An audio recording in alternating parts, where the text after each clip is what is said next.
Suryamani was filled with joy on seeing the school at बिशानपुर। तो सूर्यमणि जो थी वो बहुत ज़्यादा खुश हुई जब उसने देखा बिशानपुर का school. The school was near a thick forest. Actual में वो जो स्कूल था वो भी एक फॉरेस्ट के ही पास में था। Suryamani studied hard and passed her BA after getting a scholarship. और सूर्यमणि ने जो है वो काफ़ी पढ़ाई की, बहुत मेहनत की और उसने अपना बीए पास कर लिया और स्कॉलरशिप भी प्राप्त कर ली, मतलब स्कॉलरशिप भी ले ली। She was the first girl in the village to do this. और वो एक पहली ऐसी महिला थी, पहली ऐसी लड़की थी जो कि एक्चुअल में ग्रेजुएट थी, बीए पास थी। And while she was in a college she met Vasavi दीदी। और जब वो कॉलेज में थी तो वहाँ पर वो एक दीदी से मिली जिसका नाम था वसावी, अ जर्नलिस्ट, जो कि एक जर्नलिस्ट थी। Now Suryamani soon joined her to work for the Jharkhand Jungle Bachao Andolan. तो सूर्यमणि दीदी ने क्या किया, उन्होंने उसके लिए जो जर्नलिस्ट थी उसके साथ ज्वाइन कर लिया उसके काम में, बिकॉज उसका काम क्या था, वो झारखंड जंगल बचाओ आंदोलन में वर्क कर रही थी। So she joined it because Suryamani दीदी को भी बहुत ज़्यादा इंटरेस्ट था फॉरेस्ट में। Movement to save the forest of a Jharkhand. तो इस मूवमेंट के दौरान क्या किया जा रहा था कि जो झारखंड के फॉरेस्ट थे उनको बचाने की एक कोशिश की जा रही थी। This work took Suryamani to far of towns and cities. और ये काम जो था वो सूर्यमणि को काफ़ी दूर तक ले गया, मतलब इवन वो सिटीज़ और टाउन्स में भी गई। Her father did not like this, but उसके पिता को ये पसंद नहीं था। But Suryamani continued her work, मगर सूर्यमणि ने अपना काम जारी रखा। Not only that she also started to fight for the right of the village people. तो सूर्यमणि दीदी सिर्फ यहीं पर ही नहीं रुकी, बल्कि वो अगर कोई भी विलेज का लोग है, मतलब कोई भी गांव के लोग हैं और उनके हक को छीना जा रहा है या उसका मिसयूज़ हो रहा है, तो उनके लिए भी सूर्यमणि दीदी जो है वो खड़ी रहती थी या उसके अगेंस्ट फाइट करने के लिए तैयार थी। Her childhood friend Bijoy help her in his work. और इस काम में जो इनका चाइल्डहुड बचपन का एक दोस्त था जिसका नाम था बिजॉय, तो वो भी हेल्प करता था सूर्यमणि दीदी की। Now Suryamani had another friend that is मिर्ची, वो stayed with her day and night. तो सूर्यमणि की एक और दोस्त थी जिसका नाम था मिर्ची, जो हमेशा दिन हो या रात हो वो हमेशा उसके साथ रहती थी। Suryamani would share all her thoughts and dreams with मिर्ची। और सूर्यमणि जो है वो अपने सारे सपने और सारी सोच जो उसके दिमाग में होती थी, सब चीज़ मिर्ची के साथ जो है वो शेयर करती थी। मिर्ची वुड लिसन एंड से की। और मिर्ची जो थी वो हमेशा सुनती थी और हमेशा कहती थी की। Suryamani had a dream. अब सूर्यमणि का एक सपना था फॉर हर कुडुक कम्युनिटी, जो उसकी कुडुक कम्युनिटी थी, मतलब जो उसके गांव की कम्युनिटी थी बेसिकली, तो उनके लिए एक सपना था। She wanted all her people to feel proud of being Adivasi. वो चाहते थे कि उसके जो कम्युनिटी के लोग हैं वो एक्चुअल में आदिवासी होने पर गर्व करे, उन्हें बहुत ही अच्छा फील हो, उन्हें बहुत ही प्राउड फील हो कि वो आदिवासी है। Now do you have a friend with whom you can share everything. तो क्या आपके पास कोई ऐसा दोस्त है जिससे आप अपनी हर तरह के दिल की बात कह सकते हैं। So yes, I have a friend with whom I can share everything, कि यस मेरे पास ऐसा फ्रेंड है जिससे मैं सारे तरह की बातें कर सकता हूँ। And yes one thing more, even जो मेरी मदर है मैं उनसे भी सारी तरह की बातें शेयर कर सकती हूँ। Now some people have so far away from the forest that they can't understand the lives of the forest people. Some even call them jungly. Why is it not correct to say this? So basically कुछ लोग जो है वो forest से बहुत ज़्यादा दूर रहते हैं, तो उन्हें फॉरेस्ट के बारे में नहीं पता और ना ही इसके अच्छे पॉइंट्स पता है। तो वो क्या कहते हैं, बेसिकली जो जंगल में रहते हैं उनको जंगली कह देते हैं। तो क्या ये कहना गलत नहीं है? सो द वर्ड जंगली रेफर टू अनसिविलाइज्ड। तो जो वर्ड है बेसिकली जंगली, इसका मतलब होता है अनसिविलाइज्ड, या हम कह सकते हैं शायद जो पढ़े लिखे नहीं हैं। These people have their own distinct culture, but हमें ऐसा नहीं कहना चाहिए बिकॉज उन लोगों का अपना खुद का एक अलग कल्चर है। Now they are not civilized, rather they are living in a way which is different than are way of a living. तो हम ऐसे नहीं कह सकते कि उनको ओढ़ना पहनना या फिर उन्हें रहना नहीं आता। इट्स जस्ट कि उनका रहने का तरीका या फिर काम करने का तरीका थोड़ा हम लोगों से डिफरेंट है, थोड़ा वो अलग तरीके से रहते हैं बिकॉज वो लोग फॉरेस्ट से बिलोंग करते हैं। हो सकता है जो चीज़ हमारे लिए अजीब है वो उनके लिए नॉर्मल हो, या फिर जो चीज़ हमारे लिए नॉर्मल है वो उनके लिए अजीब हो। इट्स जस्ट कि उनकी और हमारे सोच में या हम कह सकते हैं काम करने के तरीके में अंतर होता है। सो ये बहुत ही गलत बात है कि हम उन्हें जंगली कहें, बिकॉज जंगली कहना is not a good thing, because they are belonging to their particular community. वो अपनी एक कम्युनिटी से बिलोंग कर रहे हैं, तो वी शुड रिस्पेक्ट देम, हमें उनकी रिस्पेक्ट करनी चाहिए। Now next question is what do you know about how Adivasi live. तो आप क्या जानते हैं कि आदिवासी जो होते हैं वो कैसे रहते हैं। Right and draw a picture. तो आप यहाँ पर लिख भी सकते हैं आदिवासी किस तरीके से रहते हैं और उनकी पिक्चर भी ड्रॉ कर सकते हैं। Like if I will talk about कि आदिवासी जो है ये फॉरेस्ट में रहते हैं, जंगलों में रहते हैं।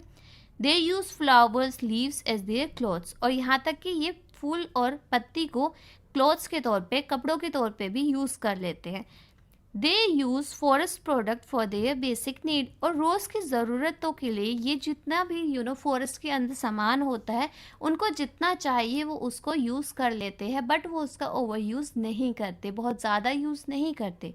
जितना ज़रूरत है सिर्फ उतना ही यूज़ करते हैं।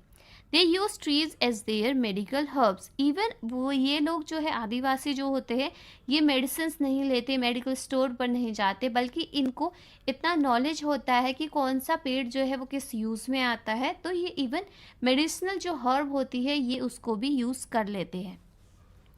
Now do you have an Adivasi friend. तो क्या आपके पास आदिवासी फ्रेंड है। What have you learn about the forest from her. और आपने उससे क्या सीखा है फॉरेस्ट के बारे में। So no I don't have a Adivasi friend. कि नहीं, मेरे पास कोई आदिवासी फ्रेंड नहीं है। Suryamani तोरंग। Suryamani was 21 when she opened a center with the help of Vasavi दीदी एंड द others। तो सूर्यमणि 21 साल की हो गई थी जब उसने एक सेंटर को खोला बेसिकली, और वो सेंटर जो है वो वसावी दीदी के और बहुत सारे लोगों की हेल्प से उसने वो एक सेंटर खोला। अब यहाँ पर वसावी दीदी कौन थी। ये एक जर्नलिस्ट थी जो कि आपने प्रीवियसली देखा है, और ये क्या कर रही थी बेसिकली, ये हेल्प कर रही थी कि जो पेड़ है बेसिकली झारखंड का जो जंगल है उनको बचाने में हेल्प कर रही थी। Now she called it Torang which means jungle in the Kurukh language. तो इसने बेसिकली नाम रखा अपने सेंटर का तोरंग। तोरंग का मतलब क्या होता है, जो कुडुक लैंग्वेज के हिसाब से इसका मतलब होता है जंगल। Suryamani wanted that on a festivals pupils should sing their own song। तो सूर्यमणि दीदी ये चाहती थी कि जब भी उनका खुद का फेस्टिवल हो तो उस टाइम जो उनके लोग होते हैं वो अपनी ही भाषा में गाने गाए। They should not forget their music and should enjoy wearing their traditional clothes. और वो चाहती थी कि उनके जो लोग हैं बेसिकली जो आदिवासी लोग हैं या फिर कोई भी लोग हैं वो अपना ट्रेडिशनल ना भूले, वो अपने ट्रेडिशनल वाले कपड़े पहने और अपने जो म्यूज़िक को इंजॉय करे और उस म्यूज़िक को भूले ना, इवन वो उसको गाए। Children should also learn about herbs, medicines and the art of making things from a bamboo। और वो चाहती थी कि बच्चे जो है वो हर्ब्स के बारे में, मेडिसिन के बारे में सीखे, और यहाँ तक कि वो चाहती थी कि जो बैम्बो से अलग अलग तरह की चीज़ें बनाई जाती है बच्चे उनके बारे में भी सीखे। Children should learn the language of the school but must link it with their own language। और वो चाहते थे कि बच्चे वो लैंग्वेज तो सीखे जो उनके स्कूल में पढ़ाई जाती है, मगर जो उनकी खुद की लैंग्वेज है, मतलब जो मदर टंग हम बोलते हैं, मतलब जो उनकी खुद की लैंग्वेज होती है बच्चे उसको भी ना भूलें। All this happen in the Torang centre. तो ये सारे काम जो है ये तोरंग सेंटर के अंदर होते थे। Many special books about the Kodok community and other Adivasi have been collected। और बहुत सारी अलग अलग तरह की स्पेशल बुक्स जो थी वो चाहे वो कुडुक कम्युनिटी के ऊपर हो या फिर जो बाकी के आदिवासी थे उनके बारे में वहाँ पर बुक्स मिला करती थी, वहाँ पर कलेक्ट करके उस सेंटर में इस तरह की बुक्स को रखा गया।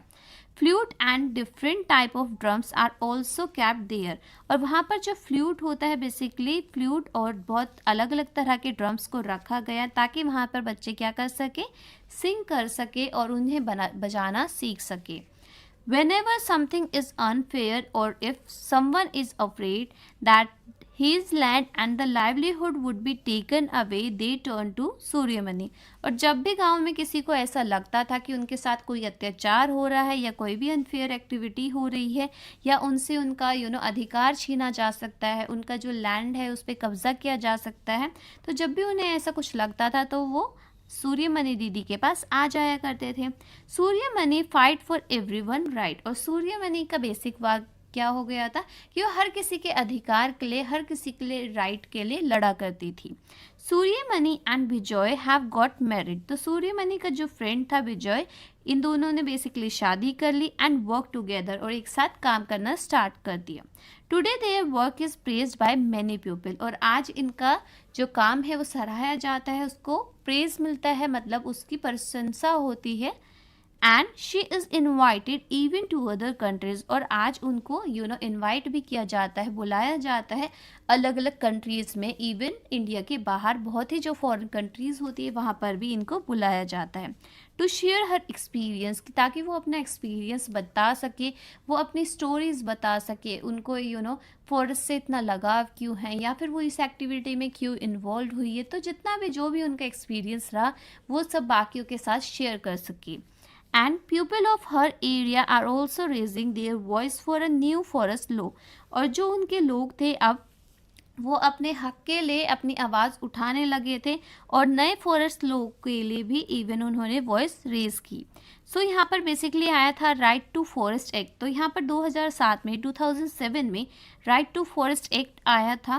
People who have been living in the forest for at least 25 years have a right over the forest land and what is grown on it। So basically ये 2007 में एक एक्ट आया था जिसका था राइट टू फॉरेस्ट एक्ट। और इस act के दौरान ये बताया गया था कि वो लोग जो कि फॉरेस्ट में पिछले एटलीस्ट 25 ईयर्स से 25 साल से रहते होंगे, उनका पूरा अधिकार है, पूरा राइट है फॉरेस्ट के लैंड पर या फिर वहाँ पर जो भी चीज़ ग्रो होती है, चाहे वो लीव्स हो, फ्रूट्स हो, तो उन सब पे उनका अधिकार है। And they should not be remove from the forest. और आप उन लोगों को, उन आदिवासियों को वहाँ से नहीं निकाल सकते। And the work of protecting the forest should be done by their gram sabha. और उनके विलेज की जो ग्राम सभा थी, तो ये उनका काम था बेसिकली कि वो इस चीज़ का ध्यान रखे कि कोई भी जो जंगल वाले लोग हैं, आदिवासी है, उनके राइट को कोई भी ख़राब ना करे या फिर कुछ भी ऐसा ना हो जो कि नहीं होना चाहिए था। और इस बात का ध्यान रखा जाए कि अगर वहाँ पर कोई 25 ईयर्स से रह रहा है तो उनका फुल राइट है और आप उनसे उनका हक नहीं छीन सकते। Now do you know of any one who work to save forest. तो क्या आप किसी भी ऐसे व्यक्ति या किसी भी ऐसे इंसान को जानते हो जो कि फॉरेस्ट को सेव करने में हेल्पफुल करता है। So yes, I know she is famous for planting trees and her name is Shalu Mrida, that is the तिम्मका। तो यहाँ पर हम एक लेडी की बात कर रहे हैं जिसका नाम है शालू मृदा तिम्मका। और वो बहुत ज़्यादा फेमस है क्योंकि उनका वर्क क्या होता है, वो ज़्यादातर जो ट्रीज़ होते हैं उनको प्लांट करती है, मतलब नए नए पेड़ों को लगाती रहती है। So what is your dream. तो आपका क्या सपना है। What will you do to make your dream come true. और आप अपने सपने को पूरा करने के लिए क्या कर सकते हैं। So I wanted to become a teacher, I will read well to make my dream come true. तो मैं एक टीचर बनना चाहती हूँ और मैं बहुत मेहनत करती हूँ और कोशिश करती हूँ ताकि मेरी ड्रीम जो है फुलफिल हो सके। तो बेसिकली यहाँ पर आपको क्या लिखना है, यहाँ पर आप अपना करियर लिख सकते हो कि आप क्या बनना चाहते हो। आप डॉक्टर बनना चाहते हो, इंजीनियर बनना चाहते हो, पायलट बनना चाहते हो, तो जो भी आप बनना चाहते हो आप यहाँ पर वो लिख सकते हो। Here what you can do is reports को देख सकते हो अगर आपको न्यूज़पेपर में मिलती है। सो बेसिकली अगर आप बेसिकली देखते हो कि फॉरेस्ट जो है वो आजकल कट डाउन हो रही है, बहुत ज़्यादा काट दिए जाते हैं, तो उससे होता क्या है, cutting trees reduces the occurrence of a rainfall which affect our crops. अब अगर आप पेड़ काट दोगे, ट्रीज को कट कर दोगे, सो व्हाट विल हैपन, जो रेनफॉल हुए बारिश कम होएगी, जिसकी वजह से जो आपकी फसल होती है, क्रॉप होती है, वो अच्छे से ग्रो नहीं करती और उसके वजह से आपका ग्लोबल वार्मिंग भी हो जाता है। मतलब जो अर्थ है उसका टेम्परेचर जो है बढ़ जाता है, जो कि हम लोगों के लिए बहुत अच्छा नहीं होता है। और बहुत सारे ऐसे ग्लेशियर्स भी है जो कि एक्चुअल में क्या हो रहे हैं, आजकल मेल्ट डाउन हो रहे हैं, which is also not a good thing for us. Even जो टेम्परेचर राइज हो रहा है और हमारे वातावरण में, हमारे इन्वायरमेंट के अंदर कार्बन डाइऑक्साइड का भी बहुत ज़्यादा कंसंट्रेशन हो गया है, जो कि एक बहुत बड़ी प्रॉब्लम है। After that what we can say in a torang, Suryamani does a lot to keep the Kodak music, dance and the traditional alive। अब तोरंग के हिसाब से जो उन्होंने सेंटर खोला था, तो सूर्यमणि ने बहुत कुछ किया अपने जो कुडुक म्यूजिक था, डांस था और ट्रेडिशन को जिंदा रखने के लिए।